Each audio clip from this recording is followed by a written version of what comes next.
Celebrating 30 years, WQED-FM 89.3, a WQED multimedia station.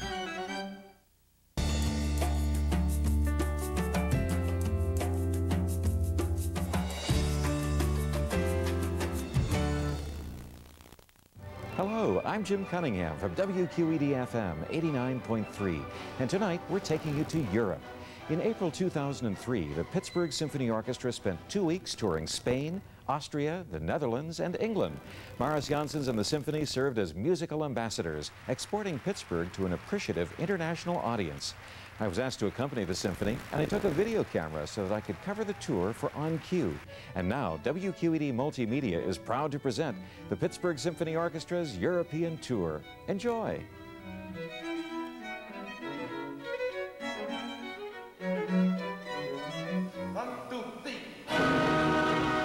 Bringing old world music to the 22nd century. I'm Jim Cunningham with the Pittsburgh Symphony in Valencia, Spain.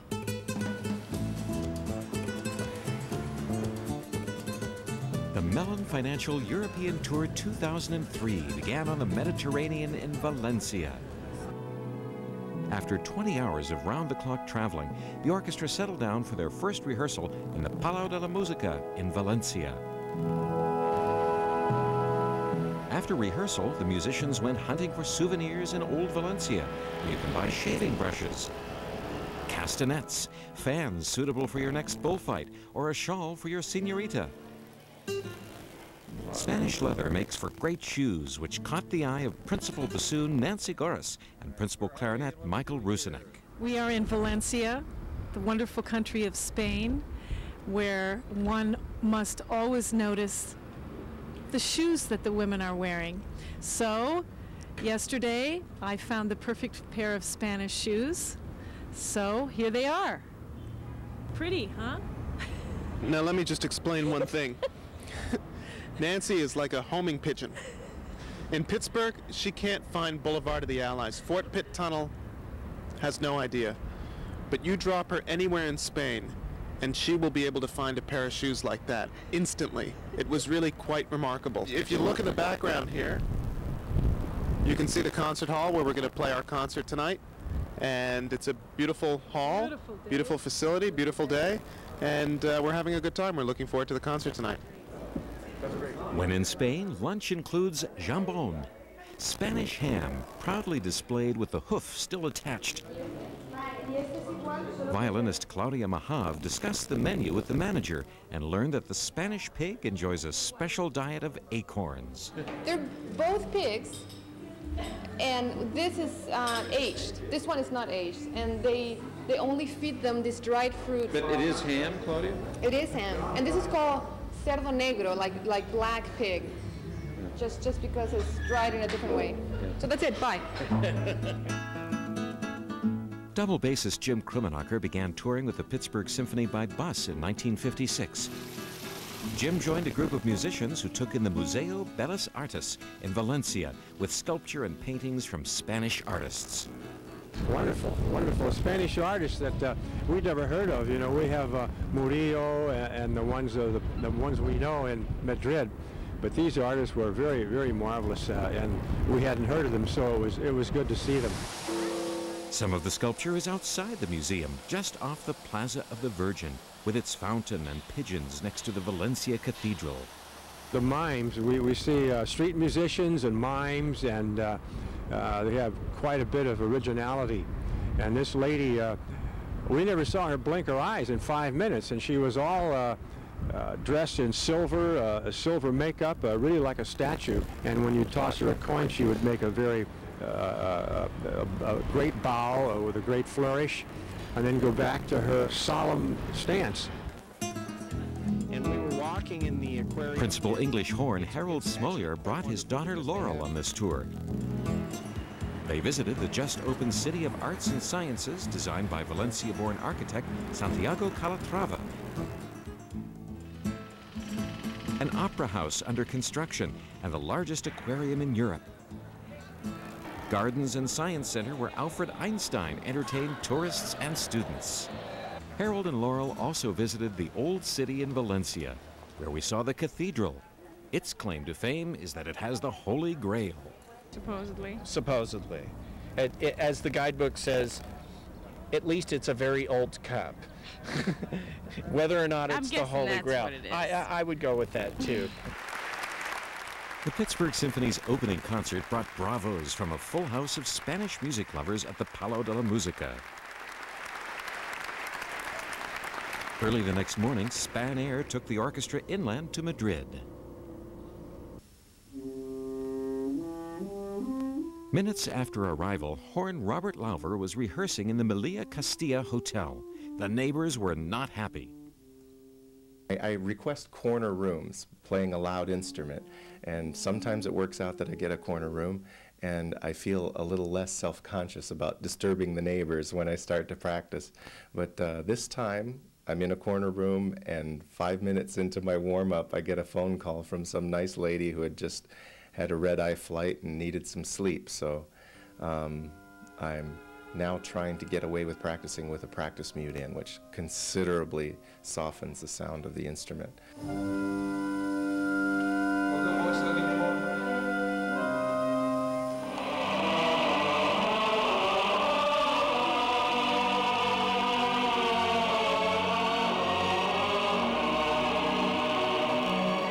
The two Pittsburgh Symphony concerts in Madrid included Leonard Bernstein's Chichester Psalms, which brought together two Spanish choirs singing the psalms in Hebrew.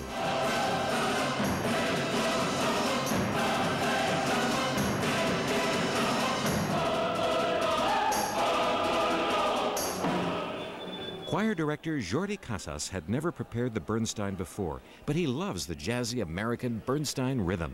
Was it difficult for the singers to get onto the jazzy rhythms of Bernstein? No. Our culture is also with the jazz, and for us it's not difficult. It's interesting and is special, but not difficult.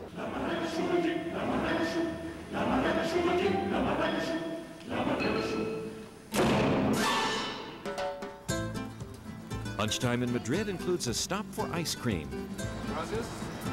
To get around this busy city, you need a map and some careful study.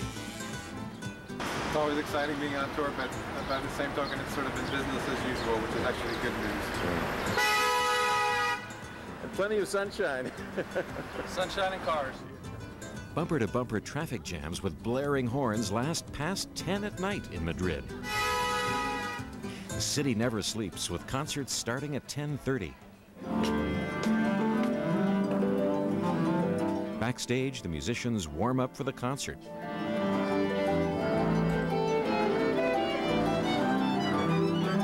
With the last note scheduled for after midnight, cellist Misha Istomin ordered a triple espresso. Now we can do Barbican.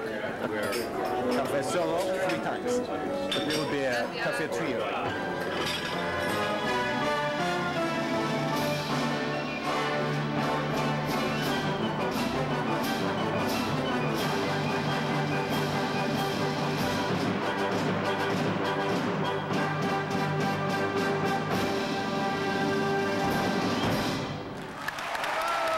Pittsburgh Symphony's final Madrid concert with Beethoven, Bernstein, and Ravel ended at 12:30 in the morning in the National Auditorium, with the audience cheering an encore of Massenet's El Cid, bringing smiles from Mariss Jansons and bravos from the Spaniards.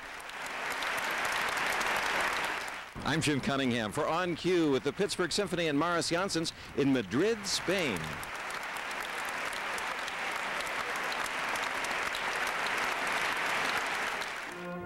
I'm Jim Cunningham for On Cue with the Pittsburgh Symphony in Vienna, Austria. The Pittsburgh Symphony left sunny Spain for Vienna, Austria, arriving in a cold April snowfall in the city of music where Beethoven lived and worked. Violinist Chris Wu was last in line for the Vienna flight. Now, we have to take a look around, Jim, because we got to see how this whole airport thing works. You saw the bar, which everyone was at just 10 minutes ago. And then they called for boarding. And like a herd of cattle, everyone went racing. And now the line is probably about 125 people, which basically means we're not going to be getting on this flight, Jim. No, we will be probably at the end of the line fighting for overhead space and hoping that our bodies will fit on the plane. But it really is fun. The Pittsburgh Symphony gave 3 concerts in the Golden Hall, the Musikverein, home to the Vienna Philharmonic. Seen around the world on New Year's Day and one of the most famous concert halls in the world for its warm, clear sound.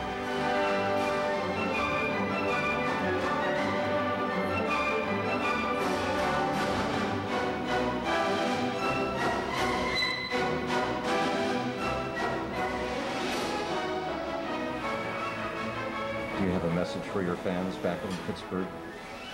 Yes, I have a message. I would like that they would visit one day Vienna and see this beautiful city, and the people who like music and would come perhaps here and see how Pittsburgh Symphony wonderfully plays here and how the public enjoys and likes this orchestra. You know, and somebody can say that I'm crazy, you know, to start the first concert with Schubert Symphony, which, you know, is music for Vienna. It's very crazy thing, but we did it very well, so I'm very happy. Okay, now we should eat because it will become very cold.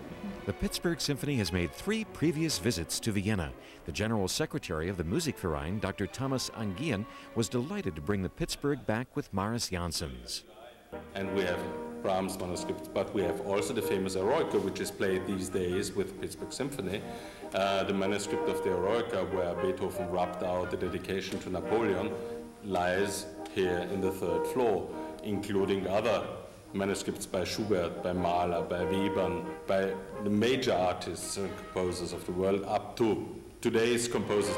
All 3 Pittsburgh concerts were totally sold out, with over 200 standees at the very back of the hall.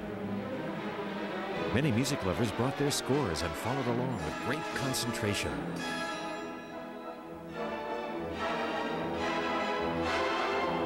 Violist Paul Silver and double bassist Don Evans toured the grandiose Schönbrunn Palace, summer residence of the Empress Maria Theresia and Kaiser Franz Josef, with its 1,400 rooms, including the great gallery with Guglielmi's ceiling frescoes. Mozart played for the Empress here at age 6.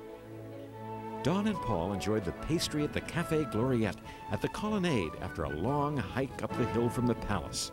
The Habsburg emperors wanted to look out over their city from the café. This is the 2nd trip up the hill for Don Evans.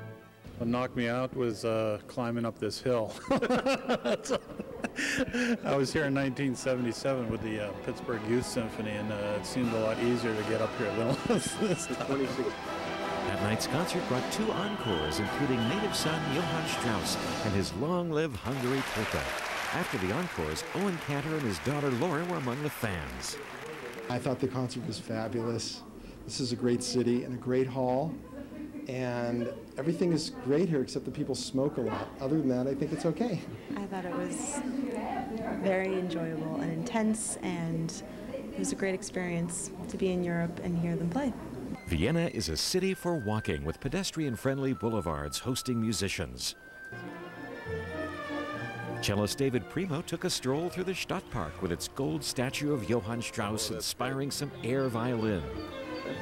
David and Paul toured the city with stops at the Jesuit Church and the Figaro House, where Mozart lived and wrote his Marriage of Figaro. The old floorboards squeaked just as they did in Mozart's day. I asked David Premo if the orchestra was comfortable on the Musikverein's tiny stage. The lighting is concerned, yeah, the lighting is a little diffuse. Difficult to see the notes, but of course I have it all memorized.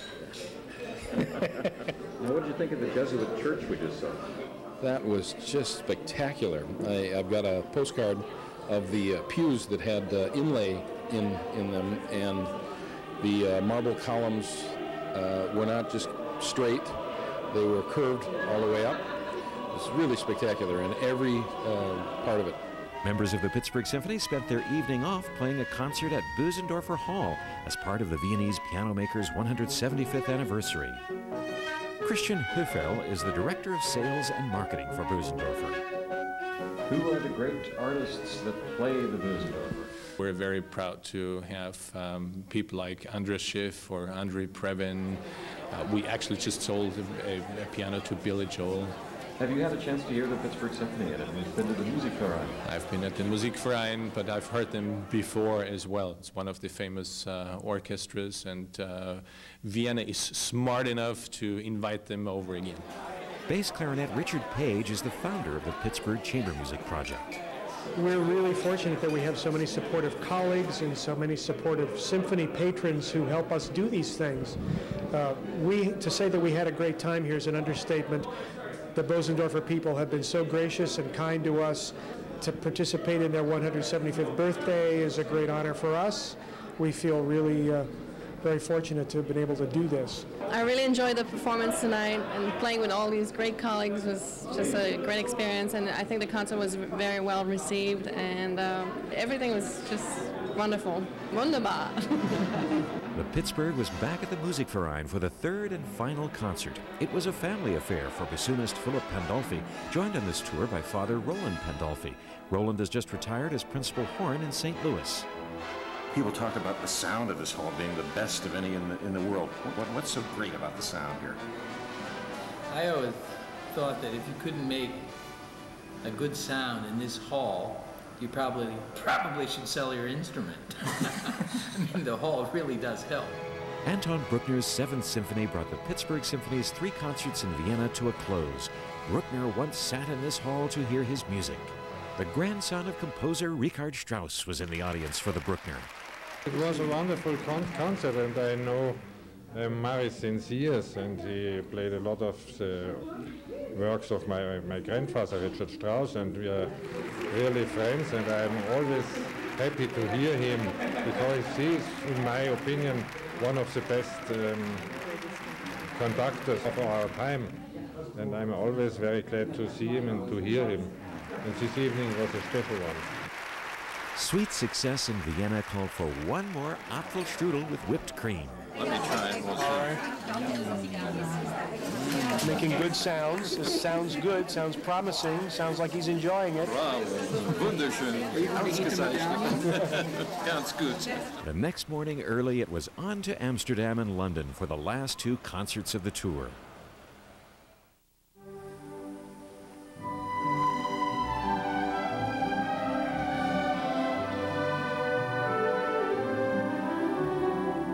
I'm Jim Cunningham with the Pittsburgh Symphony in Amsterdam, the Netherlands. Amsterdam is one of the prettiest cities in Europe, with more canals than Venice.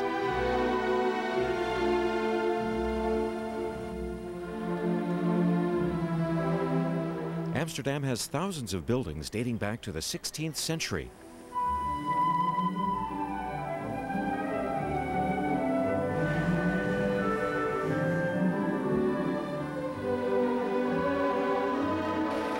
It's one of the busiest cultural capitals in the world, with bicycles and trams and plenty of nightlife. The Pittsburgh Symphony has been here several times before, performing at the renowned Concertgebouw Concert Hall. It's where Mariss Jansons will become music director after he leaves the Pittsburgh Symphony next year.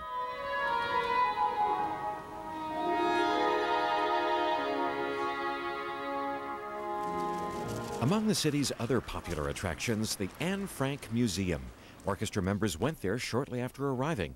They saw Anne's diary and the bookcase leading to the secret hiding place where Anne and her family hid from the Nazis. Principal Piccolo, Rian Kenny, brought her daughters, Lindis and Karis, on the tour. They're good girls, you know, they travel very well, and I practice a little bit, I rest a little bit, and we try to see a little bit. And we met some little girls in Austria, and so we had a play date. And yesterday we saw the Anne Frank Museum, and so we're doing a little bit. Some symphony members toured the famous Van Gogh Museum. Principal oboe Cindy Coledo de Almeida says Amsterdam is a great museum town. I was able to walk over to the Van Gogh Museum, or Van Gogh, as they say here. The exhibit was called Vincent's Choices, and it showed not just his works, but works by Rembrandt and Gauguin and Monet and people through history who influenced his, and they would show a landscape from Rembrandt and then a landscape of his. It was remarkable. Amsterdam may be a great place for history buffs, but it's also a great music city. Among those traveling with the symphony, Mellon Financial Corporation Chairman and CEO Marty McGuinn. You know, Mellon's been sponsoring the symphony and working with our communities and the arts for more than 100 years. So this is not something we try to do just when the times are especially attractive. It's a long-term commitment for us, just as our business and our clients are. So yes, we're tightening our belt these days, but we're also doing many of the things that we think are important for our communities, as well as for our clients. The night of the Pittsburgh Symphony performance, an unexpected treat for concertgoers. Dutch accordionists playing Bach.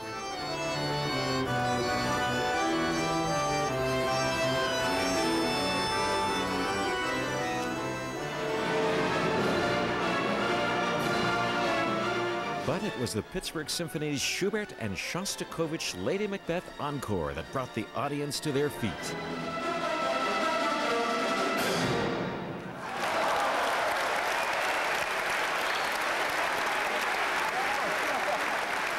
Dr. Joel Fried is the artistic manager of the Concertgebouw. He's been a Pittsburgh Symphony fan since he spent 2 years with the Pittsburgh Opera under Tito Capobianco. It's a very special evening. Mariss has taken what was already a very fine orchestra and developed it even further, and the two pieces went together beautifully. Of course, we all know that he has something very special to say about Shostakovich, but he also has a wonderful way with the Schubert Unfinished Symphony, and you can tell that he has a wonderful relationship with the musicians. They really hang on every gesture. Principal timpanist Tim Adams says he enjoys performing in the Concertgebouw.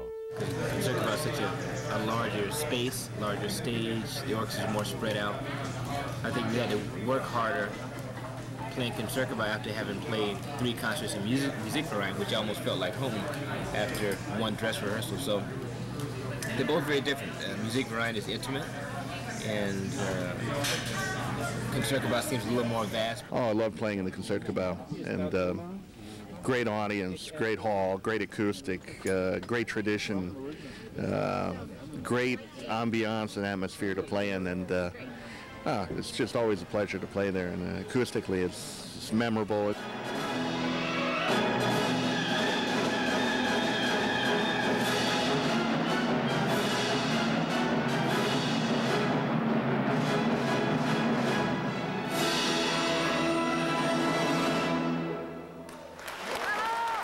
From Amsterdam, the Pittsburgh Symphony packed up their instruments and traveled west across the North Sea to London.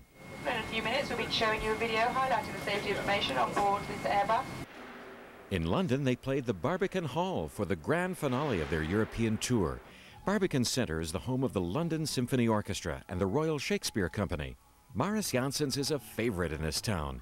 The London Orchestra once tried to hire him as their music director. Mariss declined the offer, and nowadays the orchestra is just happy he performs here.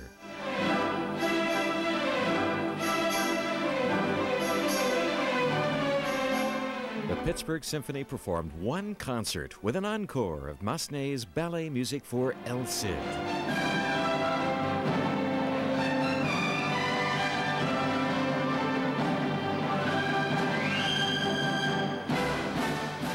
Everyone wanted to tell Mariss what they enjoyed about the concert, including his former manager, Jessica Ford. It was the highlight of my professional career, working with a man who has such authority, who has such warmth, who cares for his orchestra, who cares for his public, and is so totally professional and at the service of the music at the same time. I haven't met anybody like him, and after tonight's concert I don't think, in a sense, you feel that you'll never hear a concert as good as that ever again in your life until you hear the next Mariss Jansons concert.